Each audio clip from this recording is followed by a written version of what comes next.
Amigas e amigos do Nocaute, mais uma vez conversando aqui um pouquinho com vocês. Um fato obviamente muito importante dos últimos dias, esse parecer do Ministério Público de que o presidente Lula pode ser libertado imediatamente, praticamente, em função da progressão da pena. Obviamente todos queremos o presidente Lula livre, e queremos o presidente Lula livre com a inocência provada como ele deseja.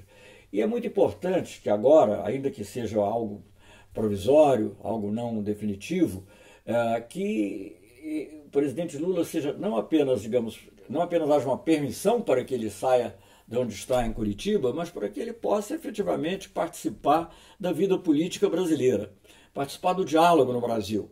Sem Lula na vida política, não há diálogo no Brasil. Ou melhor, há um diálogo que você assiste hoje, digamos, entre a direita e a extrema-direita. Mas isso não representa o Brasil. Não se pode dizer que uma discussão entre o atual governo e o Centrão, ou mesmo o presidente da Câmara, que até institucionalmente tem procurado defender o Congresso, a Câmara, mas de qualquer forma isso não é o suficiente. O diálogo político brasileiro tem que ser mais amplo. E a presença do presidente Lula é absolutamente fundamental para esse diálogo. Então vamos ver, há um raio de esperança aí de que as coisas comecem a se mover nesse sentido, não sei ainda. Falando do presidente Lula, sou lembrado da carta que o Papa Francisco enviou. Eu mesmo estive com o Papa Francisco uns 6, 7 meses atrás, quando pude ter a oportunidade de expor a situação, e vejo que agora o Papa continua empenhado em manifestar a sua solidariedade com o presidente, o seu apoio, a sua bênção, e até mesmo pedir a bênção dele, presidente Lula. Uma carta muito emocionante e muito comovente. E o Papa Francisco, também ontem, ou nesses dias, acho que foi ontem ainda, ele fez um discurso muito importante para um grupo de juristas pan-americanos, de todas as Américas, né? Suponho que inclua também Estados Unidos e Canadá, além dos latino-americanos e caribenhos. E nesse discurso é muito interessante, porque o discurso é um discurso sobre a justiça e o direito, evidentemente, mas é muito importante ver o que ele enfatiza. Primeiro, quando ele fala de justiça, ele diz, são palavras dele, sobretudo a justiça social. Quer dizer, o Papa Francisco sempre com a perspectiva de que a justiça não é uma coisa abstrata, a justiça tem a ver com a desigualdade, a justiça tem a ver com a superação, aliás, da desigualdade e portanto, também com a democracia. E esse aspecto, que talvez seja o dominante do discurso, é muito importante, mas tem dois outros também ligados que são fundamentais. Uma é a referência que o Papa faz ao lawfare.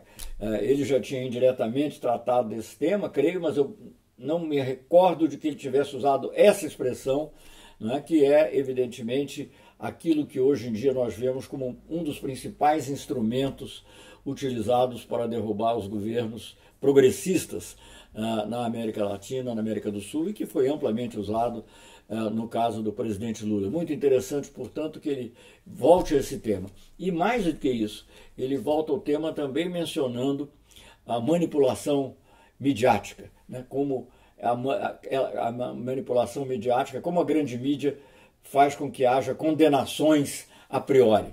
E sem mencionar, mas lembrando da fábula latina, de te fabula narrator, em fábula narrator se vê que o Papa, mais uma vez, está falando também do Brasil, ainda que sem mencionar o Brasil, mas é impossível que não tivesse o Brasil em mente ao mencionar o Brasil e outros países da América Latina em mente ao pronunciar esse importante discurso, cuja leitura é muito, eu recomendo vivamente, porque, como sempre, o Papa se coloca como uma fonte de inspiração para todos nós e, sobretudo, para os governantes latino-americanos e também, por que não, na Europa e em outros lugares, mas sobretudo aqui na América Latina.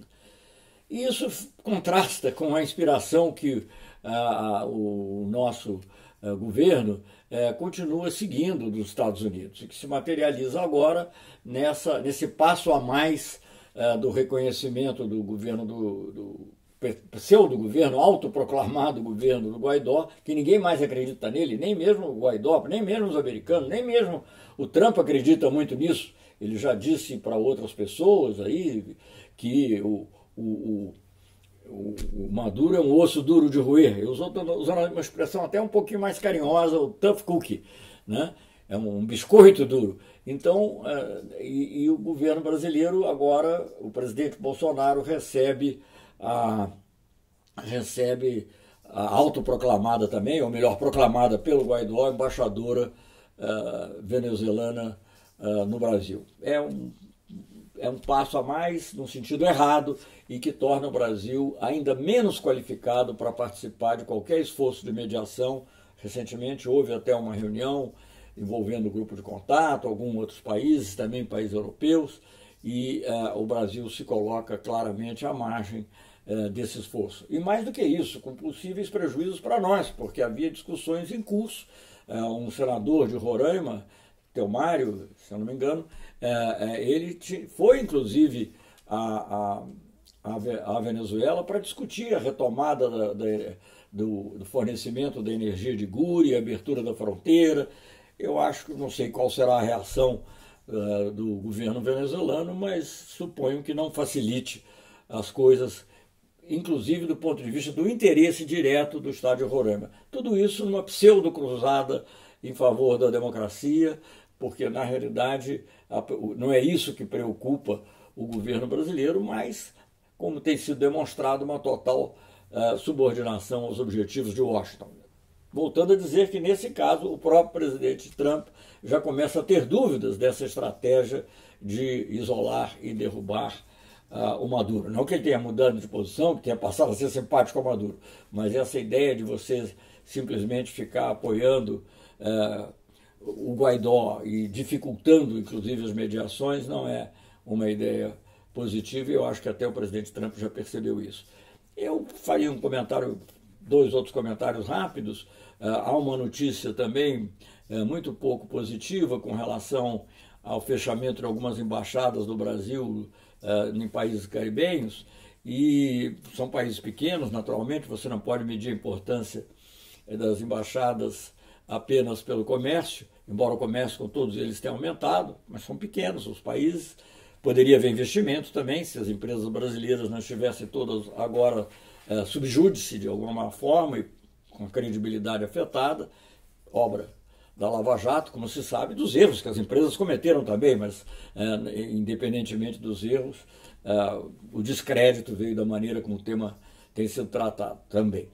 E, enfim, mas além disso, esses países são membros dos organismos internacionais. Um dos órgãos da grande mídia lembrava a eleição, no espaço de 1 ano e meio ou pouco mais, do diretor-geral da FAO e do diretor-geral da OMC, que a FAO é o órgão que cuida de agricultura, com até um foco muito no apoio à agricultura familiar, ao combate à fome, etc., como no Brasil, que, enfim, foi a eleição do Dr. José Graziano, e ao mesmo tempo, pouco tempo depois, elegemos o diretor-geral da OMC, Roberto Azevedo, um diplomata de carreira, que chefiou, inclusive, a área econômica do Itamaraty, no tempo que eu era ministro das Relações Exteriores, e depois foi embaixador nosso em Genebra.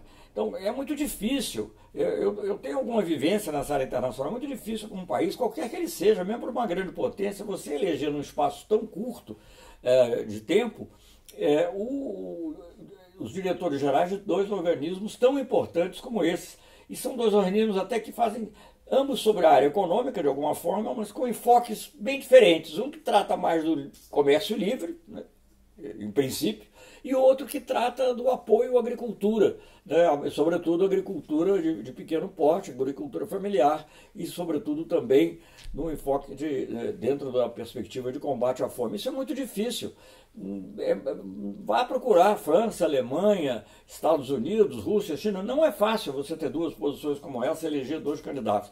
Não estou retirando os méritos dos candidatos, evidentemente, porque sem eles não teria sido possível, mas o Brasil tinha um capital de boa vontade que decorria da boa relação com os países em desenvolvimento em geral, africanos, árabes, latino-americanos, obviamente, e também os caribenhos. Eu recordo que o presidente Lula realizou eu nem pude participar dessa reunião, porque eu estava envolvido nessa época com outras negociações, mas realizou a primeira cúpula entre os países do Caribe e o Brasil. E todos esses países, como aliás os africanos, têm sede de cooperação com o Brasil, de cooperação técnica, de desenvolver o etanol, de sair daquela dependência que eles têm das antigas potências coloniais, ou que foram, em alguns casos, substituídas por Estados Unidos e Canadá. E há um interesse até estratégico. Eu, quando fui ministro da Defesa, sei que a Marinha Brasileira participa de operações no Caribe, junto com os países caribenhos. Então, eu acho isso muito lamentável, para economizar uns poucos tostões, e aí se perde um prestígio importante, votações na ONU, votações para decidir questões do nosso interesse, que vão do clima ao desenvolvimento, ou votações na OMC sobre comércio. Votações na OMC não é bem votação, não sempre a eleição do diretor-geral, mas escolha de candidatos, votações de outras resoluções em organismos internacionais.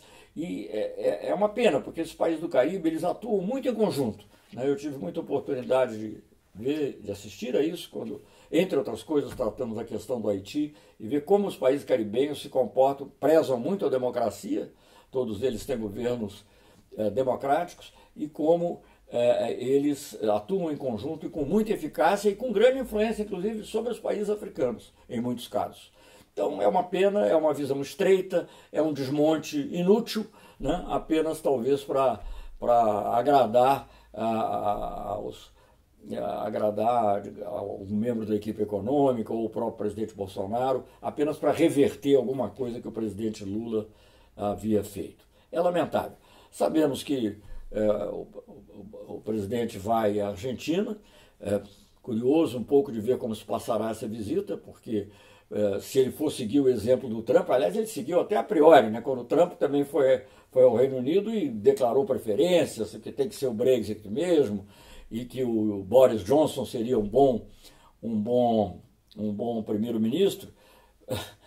O presidente, o Bolsonaro, mesmo antes de Argentina, já andou falando coisas muito críticas da Cristina Kirchner, direto ou indiretamente, e que é agora candidata a vice-presidenta. Lembrando também que o candidato a presidente é um amigo nosso, amigo do Brasil, participou, aliás, organizou a visita que eu fiz ao Papa Francisco, juntamente com um político chileno, Carlos Ominami, que é o Alberto Fernandes. Então, vamos ver como será essa visita. Eu não tenho boas perspectivas, não vejo perspectiva. Eles falam muito de fazer um acordo Mercosul-União Europeia, mas que acordo será feito com esses governos sem nenhuma legitimidade, governos que estão aqui no nosso continente sem nenhuma legitimidade?